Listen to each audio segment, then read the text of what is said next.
नमस्कार मंडळी, आता नवरात्रीचे उपवास सुरू होतात आणि आपला बऱ्याच जणांचा उपवास असतो। अशा वेळी आपल्याला नेहमी साबुदाणा खायला नको वाटतो, बऱ्याच जणांना त्यांना ॲसिडिटी होते। अशा वेळी आपण उपवासाला काय खायचं म्हणूनच ना मी मस्तपैकी ही वरईपासून ना उपवासाचा मेदूवडा करायची रेसिपी घेऊन आले।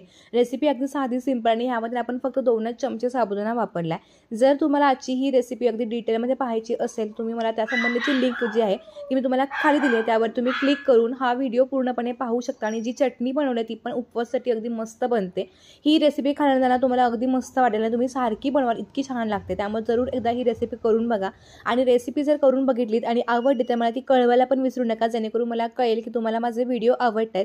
चला तर मग नेक्स्ट व्हिडिओ सोबत भेटूया, तोपर्यंत मस्त राहा, खात राहा आणि सगळ्यात महत्त्वाचं तुम्ही हा व्हिडिओ कोणत्या गावातून किंवा कोणत्या शहरातून पाहताय हे मला कमेंट बॉक्समध्ये सांगायला विसरू नका।